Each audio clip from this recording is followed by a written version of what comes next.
Hello,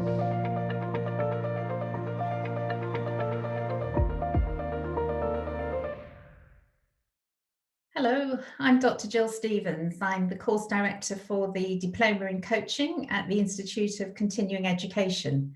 I'm also an executive coach working in the areas of leadership and complex problem solving. And the aim of this video is just to give you a brief insight into the world of coaching, both from a perspective of what coaching is, what are the skills and qualities, and thinking also about some of the challenges experienced coaches are facing during this time of the pandemic. So let's think about, first of all, what is coaching? And there's been many people who have written on the subject of coaching. Some talk about it as being the way to facilitate performance, learning and development. Others have talked about releasing the potential to maximize a person's performance. And others talk about coaching being about developing a relationship that's positive, supportive, and is focused on bringing about some form of change and learning. So what are some of the skills and qualities that we need to develop to be an effective coach?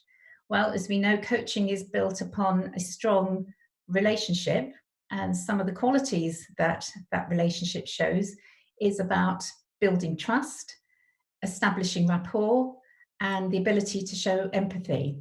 And what that does is it shows to the client that we are providing a safe environment for them to bring their issues to the coaching process and feel confident that they can discuss things with a person who really is listening to them and understanding their perspective.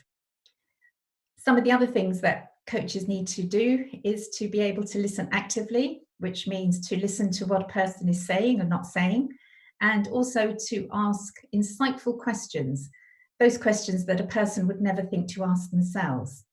And I think one of the gifts that a coach can provide to their client is the ability to encourage in them the desire to deepen their level of self-awareness. For experienced coaches, turning to some of the challenges that we're experiencing due to the pandemic, more often than not, I have preferred as a coach to coach people face to face, but now, of course, I can't do that and I'm having to coach people remotely. So some of the positives of that are that I can now coach somebody wherever they live in the world. So geography, location doesn't matter. Of course, time might, so we have to agree a mutually convenient date and time due to time zones, but I think that makes coaching more accessible to a wider range of people. Some of the downsides to coaching remotely, and one in particular, is an emerging phenomenon called Zoom fatigue. What this means is that now when I'm coaching someone remotely, I have to work harder at giving attention to processing cognitive and physical cues when I'm interacting with them remotely.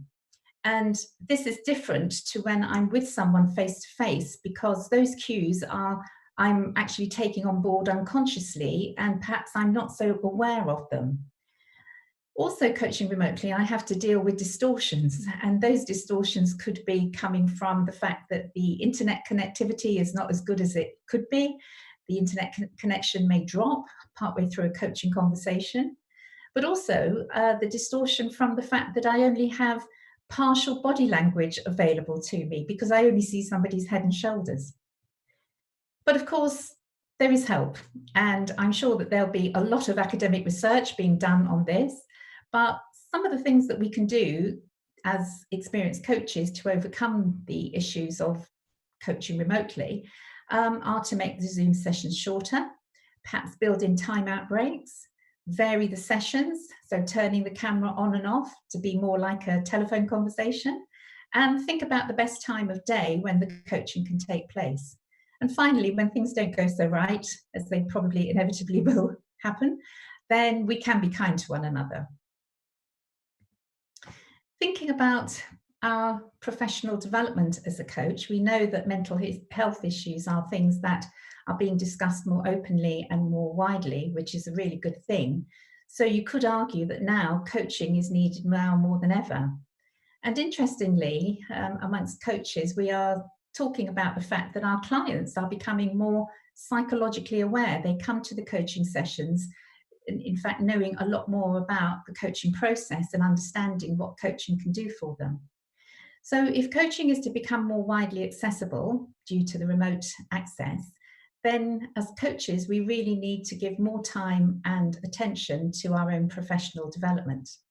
So if you're new to coaching, you might think about taking the certificate in coaching.